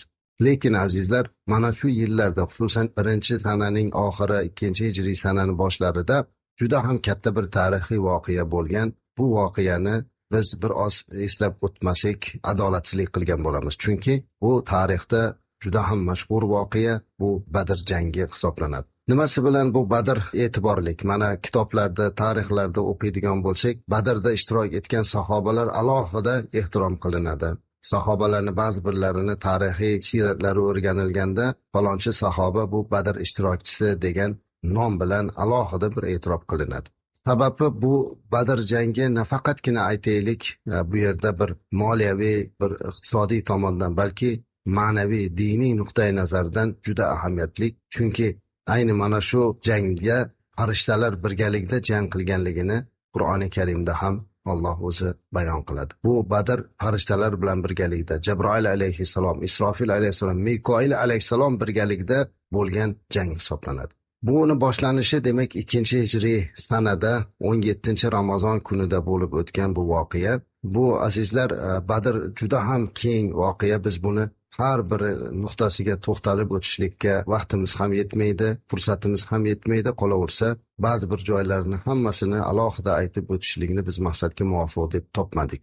Chunki biz tarixiy voqealarni qisman o'rganyapmiz xolos. Agar buni har biriga qanday bo'lgan, nechtasi qayerda ishtirok etgan, qaysi qo'mondon kim bilan kim urushgan, bu narsalarga to'xtalib o'tirsak juda ham vaqtimiz ko'p bo'lar ekan. Albatta bu narsani hozir kitoblarda tarjimalari chiqqan va boshqa alohida Badr haqidagi aytilgan ma'uzalarda bu haqida tafsilan to'xtalib o'tishlik mumkin bo'ladi inshaalloh. Ammo biz e'tibor berishimiz kerak bo'lgan narsa, azizlar, aslida payg'ambarimiz alayhisolatu vasallam urush qilish niyatda bo'lmagan. Balki Abu Sufyon boshchiligidagi karvon Shomga ketib, qaytib kelayotganda mana shu karvonni yo'lini to'sishlikka qaror qilingan edi. Chunki o'sha karvondan o'tkazib yuborilsa juda katta boylik mushriklar qo'liga tushadigan bo'lsa, ular o'shini hammasini musulmonlar zarariga ishlatishlik niyatida edilar. Shuning uchun ham payg'ambarimiz alayhisolatu vasallam ularni karvonini to'sib, urushni oldini olish maqsadida yo'lga chiqqan edilar. Biror bir jangda payg'ambarimiz alayhisolatu vasallam azizlar o'zlari bosqinchilik ma'nosida yoki biror bir yo'l to'sarlik ma'nosida qilmaganlar. Hammasini tagida albatta Alloh azza va jallaning topshirig'i, qolaversa yurtini, xalqini, ummatini ozodligi, tinchligi, osoyishtaligi uchun qilingan harakatlardir. Abu Sufyon Shomdan qaytib kelayotganida payg'ambarimiz alayhisolatu vasallam bir qancha ansoriy sahobalarni birgalikda olib, ular bilan birga uning yo'lini to'sishlikni niyat qilib chiqdilar. Shoshilishda bo'lganligi uchun deyarli 310 dan ziyod, ba'zilar 319, 313 har xil aytadilar. 310 dan ziyodroq musulmonlar bilan birga chiqdilar. Ularda faqatgina 2 ta otlari va 70 ta tuyalari bor edi xolos. Juda unaqa katta qurollanmagan, katta bir tayyorlanmagan holatda chiqib keldilar. Shu mahal bu yoqda Abu Sufyon Shomdan qaytib kelayotib xabar topdiki, yo'llariga Muhammad alayhisolatu vasallam sahobalar chiqib uni karvonini olib qolar ekan. Ko'p avvalgi keltirilgan zararlarni evaziga mana shu jarima sifatida olib qolinar ekan degan xabarlar kelgandan keyin Abu Sufyon qo'rqib ketdi va qo'rqib ketib tezda Zamzam ibn Amr degan bir kishini yollab, unga qo'llariga ijara pullarini berib, tezlik bilan Makkaga borib, Makkaliklarga Muhammad sallallohu alayhi vasallam ularni karvonini to'sib olib qo'ymoqchi, kimga molini achchig'i, kimga dunyoni keragi bo'lsa chiqsin yordamga degan da'vatni qildi. Zamzam ibn Amr baqirib, dod-fig'on qilib kirib bordi. Tuyasini burni kesilgan, quloqlari kesilgan, qoni oqib turgan, o'zini ko'ylaklari yirtilgan holatda baqirib kirdi. Odatda juda dahshatli xabarni aytmoqchi bo'lsa, mana shu holatda kirishar edi bular. Buni ko'rgan makkaliklar juda ham katta bir dahshatli urush olovi yonganini bilishardi. Ataylatdan mana shu holatda Abu Sufyon kirgizib bordi. Buni ko'rgan Abu Jahl birpasda butun Makkadagi kofirlarni, mushriklarni to'plab Muhammad sallallohu alayhi vasallamga qarshi urushga da'vat qildi. Aslida bu yerda hech qanday urushish niyati yo'q edi, lekin o'zingiz bilganingizdek Abu Jahl doimo payg'ambarimiz alayhisolatu vasallamga ozor berish, u zot bilan urushish niyatida yurardi. Bu Abu Sufyonning chaqirig'i unga ayni muddao bo'ldi. Hammalarini chaqirdilar, faqatgina Abu Lahab bu urushda qatnasha olmadi, chunki u kasal edi. Lekin qarang, kasalman, men uzrim bor demadi-da, balki u Os ibn Hishom degan bir kishi bilan dunyoviy muomalasi bor edi. Os ibn Hishomni Abu Lahabdan qarzi bor edi. Abu Lahab chaqirib qarzingni ber degan talabni qo'ygan edi. Hozir qarzimni bera olmayman dedi. Agar unday bo'lsa, qarzingni uzishlikni yo'lini ko'rsataman, meni o'rnimga jangga chiqasan dedi. Noiloj qolgan Os ibn Hishom Abu Lahab o'rniga ularga qo'shilib ketdilar. O'shanda ular 1000 dan ortiq askar to'pladilar. 200 dan ortiq otlari bor edi. O'sha mahaldagi hamma zamonasining eng yaxshi qurollari bilan qurollangan holatda Abu Jahl, Utbalar ko'pchilik jamlanib yo'lga otlandilar. Ularning maqsadi demak musulmonlarni tormor qilishlik, ana bundan keyin Madinaga ham borib urush qilishlik edi. Hatto o'zining askarlarini ruhlantirish ma'nosida oldilariga kanizaklarini, joriyalarini qo'yib, ularning qo'llariga doira childirmalarini, do'mbaralarini berib, ularni qo'llab-quvvatlaydigan qo'shiqlarni aytkizdirib yo'lga chiqib bordilar. Bu tomondan esa payg'ambarimiz alayhisolatu vasallam bemalol kelib, ularning yo'lini to'sib, nari karvonda olish maqsadida kelyotdi, lekin bundan Abu Sufyon xabardor bo'lib, Abu Sufyon yo'lini o'zgartirib, dengiz yoqalab karvonini o'tkazib yubordi. Ya'ni Rasulimiz alayhisolatu vasallam va sahobalarga Abu Sufyonning karvoni to'g'ri kelmadi. Shundan Abu Sufyon bildiki, endi kelayotgan Makka mushriklarni askarlarni hojati yo'q. Chunki asosiy maqsad karvonda ehtiyot qilish edi. Demak, karvon ketgandan keyin endi ular qaytib ketsa bo'laveradi deb orqasidan elchi yuborib, endi qaytib ketinglar, karvon sog' omon o'tib ketdi, urushni endi ahamiyati yo'q, hojati yo'q degan xabarni aytdi. Lekin Abu Jahl qattiq turib oldiki, bizga karvonda umuman e'tibori yo'q, balki biz hozir o'sha Badr degan maydongacha boramiz, u yerda 3 kun aroq ichib maishat qilamiz, boshqa qabilalar bizni g'ururimizni, mardligimizni ko'rib qo'ymaguncha biz bu yo'ldan qaytmaymiz deb hammani yo'ldan ozdirdi. Juda ko'pchilik kelib Abu Jahlga qaytaylik, bu maqsadsiz urush bo'ladi deganiga ham quloq solmadi, chunki u badbaxtning asosiy maqsadi payg'ambarimiz alayhissalatu vassalam bilan urushish edi. U zotga ozor berish edi. Shuning uchun u kallarni zavqlantirib, hatto ichida ba'zi bir avval musulmonlarni qo'lida yaralanib yoki halok bo'lganlar bo'lsa, o'shalarni jigarlarini, qarindoshlarini o'rtaga tushirtirib, urush o'chog'ini, urush olovini Abu Jahl jadallashtirib yubordi. Hech kim hech narsa deya olmay qoldi va ular asta-sekin Badrga qarab kela boshladi. Badr bu demak Madinadan 150 chaqirim uzoqlikdagi bir maydon bo'lib, mana shu maydondan kesishib shu yerda jang qiladigan bo'ldilar. Payg'ambarimiz alayhisolatu vassalam Ravho degan joyga yetib kelganida karvonni o'tib ketganligidan xabardor bo'ldilar va qaytib ketishligini o'ylab turganida ikkinchi bir xabar, dahshatli bir xabar keldiki, Makka mushriklari mingdan ziyod askarlari bilan, mana shuncha otlari bilan, shuncha qurol aslahalar bilan qurollangan holda Madina tomon kelyapti degan xabar kelgandan keyin endi orada iymonda, vatanda, yurtni, oilani himoya qilishlikdek buyuk bir sharafli bir vazifa yuklanib qoldi. Payg'ambarimiz alayhissalatu vassalam hayron bo'lib nima qilishni bilmadilar va sahoba-i kiromlardan maslahat so'radilar. Nima deysizlar? Mana karvon o'tib ketibdi, nima qilaylik? Biz tomonga esa mana shuncha ziyoda askarlar kelyapti ekan dedilar. Ba'zi birlari, yo Rasululloh, axir biz tayyorlanmasdan shu karvon uchungina chiqib keluvdik-ku. Ozginagina askar bilan qurolimiz ham oz, mana 70 ta tuyamiz va 2 ta otimiz, hech narsamiz yo'q. Qanday bo'larkin degan gaplarni aytdilar. Lekin aksarlari o'rnidan turib, ya Rasululloh sollallohu alayhi vasallam, nima desalar o'shini qabul qilamiz. Alloh buyurganiga biz tayyormiz. Vatanimizni, yurtimizni, oilamizni, sha'nimizni himoyasini himoya qilishlik uchun jonimiz bilan kurashishlikka tayyormiz.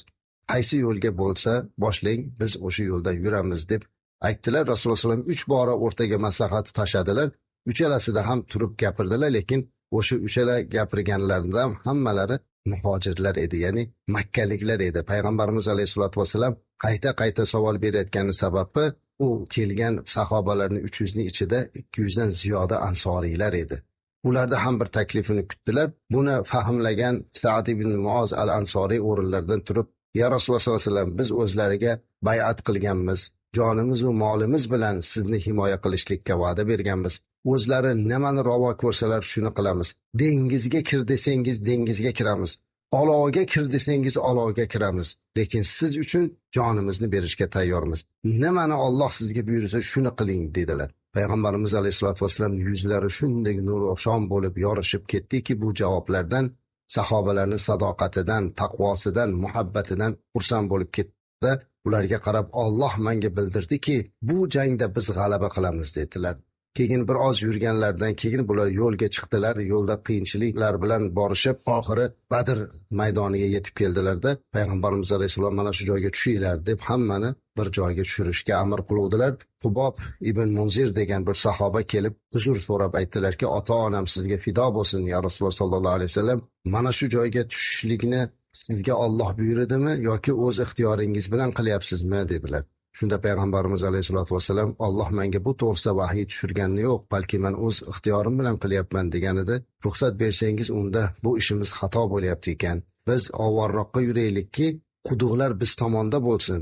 Toki quduqlar suv manbasidir. Ertaga suvsizlikdan qiynalib qolamiz, shuning uchun quduqlar biz tomonda bo'lsin. Hamma boshqa quduqlarga tosh solib bekitaylikda, bitta quduqni biz tomonimizga egallab o'sha joyga bir chuqur qazib, nariga quduqdan ham olib to'ldirib olaylikki, bizda suv zaxiramiz bo'lsin. Chunki hali oldimizda nima gap, nima so'z, nima janglar bilmaymiz-ku dedilar. Shunda payg'ambarimiz alayhisolatu vasallam Hubob ibn Munzirning gaplarini ma'qullab mana shu joyga yurdilar. Bu joyda ham juda bir nozik masala turibdiki, qarang, payg'ambarimiz alayhissalotu vassalam dunyoviy ishlarda o'zini mutaxassislarini maslahatini olganlarda. Bu yerda shuning uchun ham haligi sahobamiz ham sizga vahiy tushmadimi bu haqida? Agar vahiy tushsa bu demak Allohning buyrug'i, bunga hech narsani iloji yo'q. Lekin Rasululloh sollallohu alayhi vasallam o'zlari mutaxassis bo'lmaganliklari uchun jang mutaxassisi, ya'ni askarlik mutaxassisligini ustasi bo'lgan mana bu sahobani gapini qildilar. Bu ham bizga ta'lim bo'ladi.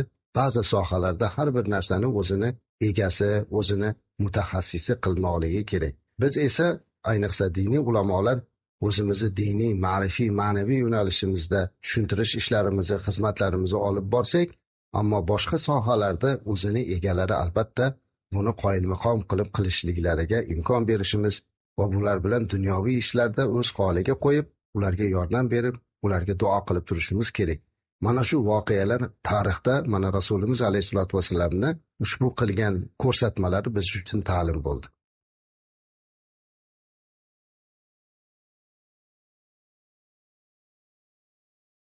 Birdan suvsizlik bo'lib qoldi. Ba'zi birlari uxlab turganlardan keyin g'usl qilish to'g'ri kelib qoldi. Tahoratga suv yo'q, ichgani hayron bo'lib turdilar. Birdan Rasulimiz alayhisolatu vasallam duolarining barakoti bilan osmondan yomg'ir yog'ib, hamma joy suvga, ariqlar suvga to'lib, sahobalar g'usl va tahoratlarni qilib, ichgani meshlarigacha suvni, yomg'irdagi eng pokiza shirin suvlarni olishlik imkoniyatini berdi. Bir go'zal bir holatni Alloh ularga hosil qilib berdi. Badrga kelib joylanib, xuddi Hubob aytgandek o'sha quduqlarni egallab, bu yerga suvlarni qilib, hammalari mana shu joyga tushgandan keyin payg'ambarimiz alayhisolatu vasallamga ikkita asir olib kelishdi sahobalar, ya'ni o'sha makkaliklar tomonidan, ularning suvchisi ekan. Ularni olib kelgandan keyin sahobalar avval uni "Sen ularni askarisan" dedilar. Ular "Men Abu Sufyonda askari emasman, men hech narsani bilmayman" deganiga qaramay sahobalar bir oz qiynagan bo'ldilar. Shu payt payg'ambarimiz alayhisalom namoz o'qiyotgandilar. Namozini tugatib ularga qarab aytdilarki, "Bu rost gapirsa uryapsizlar, yolg'on gapirsa ishonyapsizlar" dedi. Bu haqiqatda Abu Sufyonda ichida yo'q, bu to'g'ri aytyapti bular dedi. So'ngra ular "Siz kimsiz" dedi. "Biz suvchilarimiz" dedi. "Qurayshda kofirlarda qancha askari bor" dedi. Ular aytdiki, "Biz bilmaymiz. Ular mana bu tepalik orqasiga joylanganini bilamiz, lekin qancha askari borligini bilmaymiz" dedi. Shunda payg'ambarimiz alayhisalom "Qancha tuya so'yib ovqat qilinyapti" dedi. 9 ta, ba'zan 10 ta deydilar. Payg'ambarimiz alayhisolatu vasallam demak ular 1000 ga yaqin ekan, 900 dan 1000 ga yaqin ekan deb o'zlari chamalab bilib oldilar. Ammo bir oz ko'ngillari g'ashlandi, chunki 300 nafar askar, ozginagina tuyasi bor, ikkitagina oti bor, juda qiyin holat. Ular esa 1000 ta, ularda ziyod hamma narsasi bor. Bir oz payg'ambarimiz alayhisolatu vasallam shu joyda ko'ngillari g'ashlangan bo'ldi. So'ngra duo qildilar. Shu qadar duo qildilarki, azizlar, qo'llarini osmonga ochib yig'lab duo qilganlarida yelkalaridagi ridolari tushib ketdi. Orqasida turgan Abu Bakr Siddiq hadib yelkasiga ilib oxir aytdilarki, "Ya Rasululloh sollallohu alayhi vasallam, duoyingiz kifoya qiladi. Albatta Alloh sizning duolaringizni qabul qiladi" dedilar. Rasululloh sollallohu alayhi vasallam ko'zidan yosh oqib, shu kuni Allohdan yordam so'radi. "Agar bugun bizga yordam bermasang" dedi Alloh taolo, "senga ibodat qiladiganlar qolmaydi yer yuzida" degandek gaplarni aytib Allohdan yordam so'radi. Ammo haqiqatda ham Alloh taolo payg'ambarimiz alayhisolatu vasallamga o'shunda yordam berdishligini va'da qildi. Sahobalarga bir ajoyib bir uyqu berildi. Qarang, jang bo'ladi ertalab, lekin Alloh ularga ko'zini o'zlariga bo'ysunmaydigan qilib hammasini uxlatib qo'ydi, rohatlantirib. Hatto payg'ambarimiz alayhisalom ham uxladilar. So'ngra turib aytdilarki, "Mujda bo'ldi, Alloh menga xabar qildi. Albatta inshaalloh biz yengamiz" dedilar. Hattoki Abu Jahl qayerda olamdan o'tadi, qayerda o'ldiriladi, hammasini joylarini yurib ko'rsatib berdilar. "Mana bu joyda palonchi, mana bu joyda palonchi, mana bu joyda palonchi bo'ladi" deb aytib berdilar. Mana shu aytganlari albatta jangda bo'lganligini ko'rdi. Bu bir mo'jiza edi. So'ng payg'ambarimiz alayhisolatu vasallam hamma sahobalarni mana shu joyda turgizib, ularni jangga hozirlay boshladilar. Hammalari bu yerda demak Rasulimiz alayhisolatu vasallamning asosiy maqsadlari Madinaga ularni kirgizmaslik, Madinani himoya qilishlik va shuning bilan birga demak o'zlari sahobalar bilan birga dini diyonatni himoya qilishlikdek buyuk bir sharafda edi. Qarangki, jangdan oldin payg'ambarimiz alayhisolatu vasallam sahobalarni hammalarini bir saf turgizishlikka buyurdilar. Saflab turinglar. Rasululloh sollallohu alayhi vasallam jangda va namozda saflarni tekis bo'lishini talab qilardilar. Qo'llarida bir asoga o'xshagan bir cho'p yog'ochi bor edi. "Qani bundoq turinglar" deb turib bir sahobani bir oz tanasiga, beliga, haligi qo'lidagi yog'och tegib ketdi. U Savod degan sahobiydi. Payg'ambarimiz alayhissalomni oldilariga kelib, "Ya Rasululloh, uzr, bir narsani so'rayman." "Nima?" degan edilar. "Siz dedilarki, bu dunyoga haqiqatni barpo qilgani kelgan zotsiz. Shundaymi?" "Ha, shunday. Adolatni barpo qilgani kelgan zotsiz. Hozir siz mani mana bu yog'ochingiz bilan urib menga ozor berdingiz" dedi. Sahobalar hammalari larzaga tushib ketdi. Oldimizda jang turgan bo'lsa, bu birgina cho'pni tegib ketishligini gapiryapti. Ehtimol etdi kamon o'q teyar, nayza teyar, qilich teyar. Bu nima deyapti o'zi degandek bo'lib ba'zi birlari dahshat va g'azab bilan qaradilar. Lekin Savodga qarab Rasulimiz alayhisolatu vasallam, "Men qasddan qilganim yo'q, nima xohlaysan?" dedi. "Toki men jangga kirishdan oldin menga bergan ozoringizni qaytarib, sizni ham shu cho'p bilan urib qo'yayki, qiyomatga qolmasin" dedi. Payg'ambarimiz alayhisolatu vasallam "Ket" dedilarda, qora ko'ynaklarini ko'tarib badanlarini ochdilar. "Urmana" dedilar. Savod yugurib keldida cho'kka tushib Rasululloh sollallohu alayhi vasallamni badanlarini o'pib, yuzlariga surkay boshladi. Hamma hayron. Savod o'pib yuzini surkab, "Ya Rasululloh sollallohu alayhi vasallam, sizni urishga kim ham jur'at qilardi? Nega bunday qilding?" deydi. "Oldimizda jang turibdi. Mushriklar ko'pchilik ekan. Men jangdan chiqamanmi, chiqmaymanmi bilmayman. Oxiriga men ushagan, oxiriga tegingan sizning badaningiz bo'lsinki, qiyomatda Alloh menga do'zaxni o'tini harom qilsin" dedi. Kim Rasulullohning badani tekkan bo'lsa, u hech qachon do'zaxda kuymas ekanda. Mana shunday bir ulug' ne'matni qarang. Hatto urush bo'lyapti. Sahobalarning zakiyligini, oxiratni o'ylaganini, Rasulimiz alayhisolatu vasallamga muhabbatini ko'rib inson lol qolmasdan iloji yo'q. Shu paytda ham haligi qulaylikdan foydalanib Rasulimiz alayhisolatu vasallamning badanlariga o'zini badanini tekkizib o'pib, "Ilohim, men mabodo o'lsam do'zaxni o'tida kuymaydi" deb shuncha ishonch va muhabbat bilan qilgan bu sahobaning harakatiga sahobalarning o'zlaridan yosh oqdi. Payg'ambarimiz alayhisolatu vasallam tabassum qilib kuldilar, Savodning haqqiga duo qildilar. Shu bilan jangiga kirishadigan bo'ldi. Bu Badr bir maydon. Payg'ambarimiz alayhisolatu vasallam sahobalarni turgizib turgan bir paytda u tomonda kofirlar hammasi turibdi. Ularning ichida ular tanimagan Qurayshga dushman bo'lib turgan qabilani bir sardori ko'rinishida ham bir qariya otida 3 ta askari bilan kelib, "Jangga kirishinglar, qo'rqmanglar, Muhammad alayhisolamni o'ldiramiz" deb nido qilib baqirib turdi. Ular uni ko'rishib xursand bo'ldi, "Dushman qabilamiz keldi" deb. Lekin aslida u shayton ularning qiyofasida kelgan edi. Iblis jang qilgani kelgan edi. Iblis birdaniga qo'lida qilichini ko'tarib turib qo'rqib ketib, xuddi simob quyilgandek erib orqasiga qochib ketdi. Haligi turgan Abu Jahl va boshqalarga, "Hozir sen biz tomon bo'lib turuvding, nega qochyapsan?" deganda, "Sizlar men ko'rgan narsani ko'rganingizda edi, sizlar ham qochardinglar" deb orqaga qochib ketdi. Chunki u o'sha paytda hech kim ko'rmagan Jabroil alayhissalomni ko'rib qoldi. Jabroil alayhissalom ham u yoqda shayton turgan mahalda bu yoqqa Mikoil va Isrofil alayhissalom bilan va bir nechtalab farishtalar bilan yordamga kelgan edi. Payg'ambarimiz alayhisolatu vasallam qo'llariga qumlik toshni olib, Allohdan umid qilib, duo qilib sochdilar. Kofirlarning boshiga bir qum tosh yog'ildi. Badrda ishtirok etgan sahobalar keyinchalik guvohlik berib aytgan ekanlar, "Biz ba'zan hayron qolganmiz, biz qilich ko'tarmasdan turib yonimizda dushmanni yeriga yiqilganini ko'rganmiz" deydi. Bu o'sha farishtalarning birga qilgan janglari edi. Payg'ambarimiz alayhisolatu vasallam shuning uchun ham o'shinda qattiq duo qildilar. Sahobalar sadoqat, jasorat ko'rsatdilar va o'sha Badr jangida musulmonlar zafar topdilar. Abu Jahl va juda ko'pchilik kofirlar, mushriklar o'sha kuni qatl qilindi, olamdan o'tdi. Payg'ambarimiz alayhisolatu vasallam ko'p dushmanlardan qutuldi va juda katta zaxira, o'ljalar qo'lga tushib, musulmonlar zafar topib Madinaga qaytadigan bo'ldilar. Albatta bu yerda azizlar yana bir narsani to'g'ri fahmlashimiz kerak.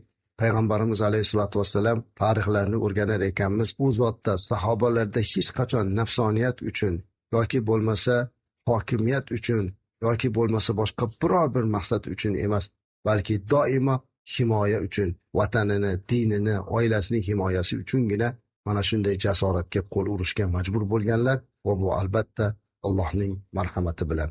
Mana shu Badr haqidagi bergan tarixiy kitoblarda buyuk vatandoshimiz Alixon To'rasog'oniy o'zlarini Tarixi Muhammadiya degan kitoblarida ham bir ajoyib bir narsani bergan ekanki, insonda deydilar bu kishi 4 ta narsa bo'lmasa u haqiqiy inson qiyofasida tura olmaydi. Inson uchun, insonda qadri uchun 4 ta narsa kerak bo'ladi deb yozgan ekanlar. Birinchisi uning erki, hurligi, u agar boshqa bir millatni, boshqa bir davlatni qo'lida mustamlaka bo'lib tursa, u odamda haqiqiy baxtli inson deb bo'lmaydi. Ikkinchisi, insonning vatani, yurti bo'lishligi kerak. Toki har kim o'z vatanini ona kabi muqaddas sanab, o'z vataniga, o'z bayrog'iga, o'z yurtiga ega bo'lmas ekan, bu insonda ham baxtlilik, insoniylik sharafi bo'lmaydi. Keyin uni moli dunyosiga o'zi xo'jayinchilik qilishligi va albatta uni ota bobolardan kelgan dini diyonati o'zini erkida bo'lishligi lozim deb aytgan ekanlar. Haqiqatda ham Allohga shukronalar keltirishimiz kerakki, ayni yashayotgan davrimiz mana shu muhabbat qilishimiz, baxtlik bo'lishimiz kerak bo'lgan har bir tur baxt deb atalgan ne'matlar bizda alhamdulillah muyassar. Jonajon vatanimiz, jonajon yurtimiz, moli dunyoyimiz, uru erkimiz, diniy diyonatimiz qo'limizda bo'lgan, istiqlolga erishgan mustaqil bir yurt, bir vatanda yashar ekanmiz.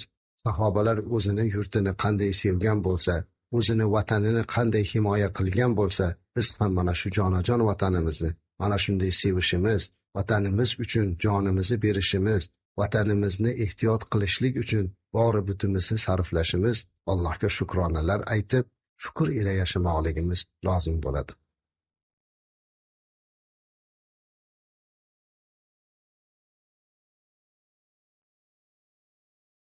Alloh subhanahu va taoloning fazli karami ila musulmonlar Badrdan g'alaba qilganlaridan keyin xursandchilik va shodlik, Allohning bergan ne'matiga shukronalar ila Madinaga qaytar ekan, ayni paytda Makka mukarrama qora bulutlar ichida qoldi. Makka mushriklari, kofirlar Badrda yengilganlarini eshitib, bu yerda bir qancha o'zlarining yaqinlarini halok bo'lganini eshitgan Makka mushriklarini hammalari ovozlarini chiqarib dod fig'on qildilar. Ayniqsa Abu Sufyonning ayoli Hind uchun juda og'ir bo'ldi. Uning otasi, uni akasi, uni bir qancha jigarlari olamdan o'tdi. Hamma motam ichida qoldi.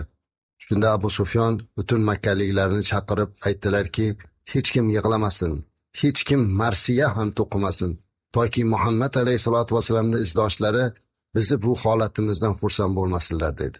Va agar esingizda bo'lsa, o'sha Abu Sufyon olib kelgan karvonda Rasulimiz alayhisolatu vasallam va sahobalardan ehtiyot qilib Makkaga olib kelgan edi. Karvonda shu bo'yicha tijorat karvonini qo'yib qo'ygan Abu Sufyon taklif berdiki, mana shu karvondan tushgan foydani to'laligicha qasos olishga sarflaymiz, hech kim o'ziga olmaydi dedi. Hamma bunga rozi bo'ldi va odamlarda hammalarini yig'lamaslikka, balki qasos olishga intilishlikka ularni safarbar qildi. Haqiqatda bu ular kutmagan bir holat bo'ldi, chunki ular juda katta askar bilan chiqqan, o'zlariga ishongan, zaif bo'lib turgan, hech qancha ot ulovi yo'q bo'lgan musulmonlarga yutqizib qo'yishligini tasavvur ham qilmagan edilar. Ayni paytda esa bu tomonda musulmonlar tomonida muhim bir masala hal qilinayotgan edi. Juda ko'p asrlar qo'lga tushgan, endi u asrlarni taqdirini hal qilishlik borasida bahslar ketyapti. Bu joyda ham islomning bag'ri kengligi, dinimizni kechirimliligi, xususan payg'ambarimiz alayhisolatu vasallamni ajib bir insonparvar ekanligi, ilmparvar ekanligini bilib olamiz. Chunki Badrda tushgan asrlarda nima qilamiz degan masala o'rtaga tashlanganda, ba'zi birlari hatto ularni qatl qilishlikka taklif berdilar. Ba'zi birlari ularni jarimaga qaytarib sotamiz o'zlariga asrlarni degan takliflarni berdilar. Lekin hech kim kutmagan, hech kim o'ylamagan taklifni payg'ambarimiz alayhisolatu vasallam aytdilar. U zot aytdilarki, asrlarning ichida agar ilmliklari bo'lsa, bitta ilmligi bizni 10 ta ilmsizimizga ilm o'rgatsa ozod bo'lsin degan taklifni ham berdilar. Bu esa azizlar dinimizda naqadar ilmga bo'lgan katta bir e'tibor va eng nozik bir biz uchun e'tiborlisi asrlar kofir edi, mushrik edi. Payg'ambarimiz alayhisolatu vasallam esa musulmon bo'lgan ilmsizlarga ilm bersin deyaptilar. Qanaqa ilm berish mumkin? Agar diniy bo'lganida, islom ilmini bo'lganida aslo payg'ambarimiz alayhisolatu vasallam bu topshiriqni bermagan bo'lardilar. Demak, bu yerda ulardan kasb, hunar, dunyo ilmini o'rganishlik e'tiborga olinyapti. Va bu bilan dinimizda mana shunday kasb hunarga, ilmi urfonga qanchalik e'tiborlik ekanligini nishonasini ko'rib turibmiz. Payg'ambarimiz alayhisolatu vasallam mana shu tavsiyalari ham siz bilan bizni ko'p o'yga tolishga va ehtimolki mana shunday voqealar sabab bo'lib islom olamidan va bizning yurtimizdan Ibn Sinoyu al-Xorazimiy, Ulug'bek Mirzolar kabi ulamolar yetishib chiqqan bo'lsalar ajab emas. Payg'ambarimiz alayhisolatu vassalamni mana shunday ilmga bo'lgan e'tiborlari, ilm haqida gapirgan so'zlari ularga ilhom bergan bo'lsa ajab emas. Demak, Rasulimiz alayhisolatu vassalam mana shu taklifni ham berdilar. Bu yerda ilmlik bo'lgan johillar, ilmlik bo'lgan mushriklar, demak ilmsiz bo'lgan musulmonlarga dars berishligi bilan ozod bo'lishligini aytdilar. Ana bundan keyin avvalgi aytib o'tgan mavizali suhbatlarimizdan somi bo'lgansiz, kim eshitib o'rgangansiz. Hatto payg'ambarimiz alayhisolatu vassalamni kuyovlari Abul Os ham asir tushib, unga qizlari Zaynab onamiz ham o'zlarini marjonlarini bergan edilar va Rasulimiz alayhisolatu vassalam bu marjonni ko'rib qizlari yuborganligini va asrlar ichida o'zini kuyovi borligini ham bilgan edilar va marjonni qaytarib berib, kuyovlarni ozod qilib, uni evaziga qizlarini Makkadan Madinaga olib kelib qo'yishligini Abul Osdan iltimos qilganliklari haqida sizlar bilan gaplashgan edik. Mana shu voqealar bo'lib, demak, Badrda ko'pchiligi asir bo'lganlar qaytib ketdilar, fidyalar bo'lib berildi. Musulmonlar mana shu holatda hayot kechira boshladilar. Bu yoqda esa mushriklar qasos o'tida yonar edilar. Kunlar o'tib bordi azizlar. Keyinchalik bir qancha vaqt o'tib, Zulhijja oyi kirib, payg'ambarimiz alayhisolatu vassalam mana shu oyda Eidul Adho, ya'ni Qurbon hayiti namoziga chiqdilar, qurbonlik qildilar va hamma uchun katta bayram, shodiyonalar bo'ldi. Hattoki mana shu yilgi birinchi hayit bo'lgan kunlarida Oysha onamizni payg'ambarimiz alayhisolatu vassalam hayitgohga olib chiqib, bir nayzachilar, qilichbozlarni o'yinlarini ham tomosha qildirganliklari to'g'risida tarixchilar bayon qiladilar. Bu ham payg'ambarimiz alayhisolatu vassalamni oilalariga e'tiborli bo'lganligi, oilaparvar ekanliklaridan bir nishoni. Ayni mana shu kunlarda demak yana bir biz uchun o'ta muhim tarixiy voqealardan bittasi payg'ambarimiz alayhisolatu vassalamning suyukli qizlari Fatima onamiz bilan Hazrati Ali radhiyallohu anhuning oila qurishlari bo'ldi. Qarangki, undan avval payg'ambarimiz alayhisolatu vassalam Badrdan tushgan o'ljalardan bir tuyani Hazrati Aliga ham bergan va Hazrati Alida ikkita tuya bo'lib qolgan, juda o'zini baxtli sanab mana shu ikkita tuyani olib kelib bir joyga bog'lab qo'ygan edi. Afsuski, ichkarida sahobalar, hatto Hazrati Hamza radhiyallohu anhu ham bir hovlida ziyofatda o'tiruvdilar. U paytda hali aroq harom qilinmagan edi. Ular o'sha xamirdan, ya'ni maydan ko'p ichib sarxush bo'lib turgan bir paytda Hazrati Hamza radhiyallohu anhuga birlari kirib, tashqarida ikkita tuya turibdi, shuni so'yib bir jigarini qo'g'irib yemaylikmi degan taklifni berganda, ikkala tuyani ham so'yib, uni ichidagi jigarlarini, go'shtlarini maydalab qo'g'irib, may bilan ichishlikka qaror qildilar. Halbuki bu narsani mast holatda qilgandilar. Hazrati Ali buni ko'rib yig'lab yubordilar, chunki mana shu ikkita tuyasidan boshqa boyligi yo'q edi. Shunga umid qilib, shu orqali ehtimol oila qurishligiga sarflash, to'y xarajatlarini o'ylanib turuvdilar. Payg'ambarimiz alayhisolatu vassalamning oldilariga ko'zlari yodga to'lib bordilar. Ya Rasululloh sollallohu alayhi vasallam, shunaqa bo'ldi, tuyam yotib qoldi, kimdir so'yibdi so'ramasdan dedi. Rasulimiz alayhisalom kelib qarasalar, amakilari Hamza radhiyallohu anhu ekan. Bu kishi mastlikdan hatto o'zini boshqara olmaydigan holatda edi. Mana shunaqa voqealar qayta bo'lgandan keyin astalik bilan Alloh taolo xamir ichishlikni man qilgan oyatlarni nozil qilgan. Payg'ambarimiz alayhisolatu vassalamning qizlari Fatima onamizga Hazrati Ali sovchi bo'lishligini harakatida bo'ldilar. Undan oldin Hazrati Ali radhiyallohu anhuga xolalari kelib, payg'ambarimiz alayhisolatu vassalamning qizlari Fatima onamiz katta bo'lib qoldi, oldilariga ko'p sovchilar kelyapti ekan, lekin Rasululloh sollallohu alayhi vasallam hech kimga unamayapti ekanlar. Shuning uchun sizni kutmayaptimikin degan gapni aytdilar.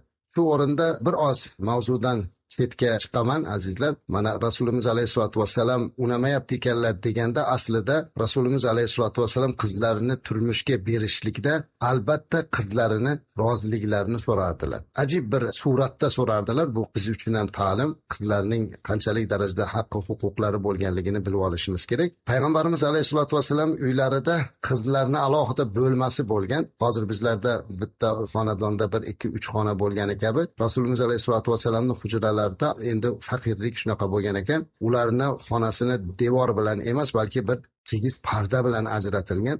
Mana shu pardani u tomoni demak qizlarning bo'lmasi bo'lgan. Payg'ambarimiz alayhisolatu vassalam agar bir qizlariga sovchi bo'lib kelsa, Rasulimiz alayhissalotu vassalam kirib qizlardan so'rashlik odobini qarang. Qizlarni oldiga kelib, falonchi senga sovchi bo'lib kelibdi qizim demas ekanlarda, oldilariga kelib qizim falonchi seni esladi deyarkanlar. Qarang. Ichkaridan qizlari unga turmushga chiqishlikka norozi bo'lsa, pardani sekin qo'llari bilan chertirkanlar. Bir chertib, piqillatib ovoz berarkan, demak bu ichkaridagi qizlarini u yigitga norozi ekanliklarini belgisi bo'lar ekan. Payg'ambarimiz alayhissalotu vassalam chiqib norozi bo'lganliklari uchun uzr aytarkanlar. Agar ichkaridan hech qanday sado bo'lmasa, sukut bo'lsa, demak sukut alomati rizo, demak qizlari rozi bo'lganliklarini bildirar ekan. Bu ham biz uchun katta tarbiya azizlar. Albatta qizlarimizni turmushga berishlikda ularni roziliklarini olishlik va ota bilan qizni orasida mana shunday hayo pardasi bilan suhbatlashishlik, go'zal bir madaniyat bo'lishligi ham bizga bir ta'lim. Hozirgi kunda ham bu muhim, chunki ayni bir paytda qizlardan ijozat so'ramasdan o'zlari hal qilib qo'yishligi yoki bo'lmasa ijozat so'rashlikda qiz bilan ota o'ta bir-birlarini orasidagi hayo pardasini olib olishligi, bu payg'ambarimiz alayhissalotu vassalamning odoblariga zidroq ko'rinadi. Shuning uchun biz avvalida ham aytib o'tganmiz, payg'ambarimiz alayhissalotu vassalamning hayotlarini o'rganar ekanmiz. Albatta, u zotni hayotidan o'zimizga namuna olmoqligimiz kerak.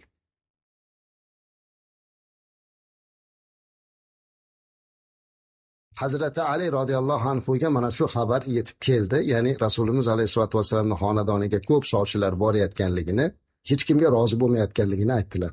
Bu xabarni eshitgandan keyin Hazrati Ali radhiyallohu anhu aytdilarki, qandoq qilib so'rayman? Qandoq qilib payg'ambarimiz alayhissalotu vassalamdan qizlarini so'rayman? Og'ir-ku bu narsa dedi. Yo, buni harakatini qiling, kutyapti shekilli siz deganlardan keyin bordilar. Payg'ambarimiz alayhissalotu vassalamning oldiga borib o'tirdilar. Hech narsa gapira olmasdan pastga qarab o'tiribdilar. So'ngra payg'ambarimiz alayhissalotu vassalam, "Ali, biror gapingiz bormi?" dedilar. Yo'q deb yana o'tirdilar. Oxiri mana shu holatni aytganlardan keyin Fatima onamizni eslab kelganliklarini aytganlarda Rasululloh sollallohu alayhi vasallam tabassum qildilar, lekin hech narsa demadilar. Chiqqandan keyin o'zini oldiga kelgan jo'ralariga, "Yaxshi ish bo'lmadi. Hozir Rasululloh sollallohu alayhi vasallam shu gapni gapirdim. U zot indamadilar" deyodilar jo'ralari. Agar Rasulimiz alayhissalotu vassalam norozi bo'lganlarida o'zlarining norozilik kayfiyatlarini bildirardilar, balki sizni yaxshilik bilan kutib oldilar, kuting dedilar. Payg'ambarimiz alayhissalotu vassalam Fatima onamizga bu xabarni yetkazdilar. Fatima onamiz rozi bo'lganlardan keyin payg'ambarimiz alayhissalotu vassalamning go'zal qizlari Hazrati Aliga turmushga chiqadigan bo'ldi. Ayni paytda esa biz yuqorida zikr qilgan voqea, o'sha tuyani so'yilishligi Hazrati Aliga juda iqtisodiy qiyinchilik, tanglik olib keldi. Payg'ambarimiz alayhissalotu vassalam Hazrati Aliga qarab, "Qizimga mahrga nima berasan?" dedilar. Shunda Hazrati Ali hech nima vaqosi yo'qligini, jangga kiyadigan sovuti borligini aytdilar. Rasulimiz alayhissalom haligi sovutni sotishlikka buyurdilar. Uni darhol xaridor ham chiqdi. Hazrati Usmon radhiyallohu anhu chiqib 480 dan ziyodroq tangaga sotib oldilar. Hazrati Usmon radhiyallohu anhu Hazrati Alidan shuni olib berganlardan keyin Hazrati Ali biroz yuruvdilar. "Ya Ali" dedilar, to'xtatib Hazrati Usmon radhiyallohu anhu oldilariga labbay deb keluvdilar. "Sizga sovut ko'p kerak bo'ladi. Shuning uchun sizga sovutsiz bo'lib qolishlik durust emas. Mana shu sovutingizni oling" dedilar. Qarangki, bu go'zal muomalani, bo'lmasa o'sha aytilgan pulni sizga to'yga deb bersalar ham bo'ladi, lekin Rasulimiz alayhisolatu vasallamning sahobalarini tarbiyalari doimo insonni ko'nglini ehtiyot qilgan. Hazrati Ali radhiyallohu anhu shunaqa ehtiyot qilib, sovutlarni sotib olib, o'ziga olgandan keyin endi bu sovut mendan sizga hadiya deb berishliklari qanchalik ham musulmonlarni go'zal bir-birlariga mehr oqibatlik bo'lish kerakligini ko'rsatadi. Hazrati Ali radhiyallohu anhu uni olib keldilar va payg'ambarimiz alayhisolatu vasallam uni olib bir qismini Hazrati Bilolga berib, qizlariga sovg'a salom olib kelishini, yana bir qismini to'yga va boshqa xarajatlarga sarflashlikka buyurdilar. Bir mo'jazgina to'y qilinib, Fatima onamizni payg'ambarimiz alayhisolatu vasallam Hazrati Ali radhiyallohu anhu ga nikohlab berdilar. Va shu o'rinda hammamizda qiziq bir savol tug'iladi. Rasulimiz alayhisolatu vasallamning eng suyukli qizlari Fatima Zahro onamiz bo'lganlar. Rasulimiz alayhisolatu vasallam bir safarga kelsalar, albatta qizlarning oldiga kirardilar va doimo Fatima onamizni o'zlariga o'xshashliklarini aytardilar. Fatima bu mening qizim, uni hurmat qilinglar degan takliflarni berardilar. Endi savol tug'iladi. Mana shunday go'zal qizi, shunday yaxshi ko'rgan, muhabbat qilgan qiziga Rasulimiz alayhisolatu vasallam qanaqa sep qilgan ekanlar? nima qilgan ekanlar degan savol tug'iladi. Tabiiy, Rasulimiz alayhissalatu vassalam butun dunyoda insoniyatini qilolmagan seplarni qilib qo'yishi mumkin edilar. Lekin seplarini xotiramizda borligini hozir sizlarga aytamiz.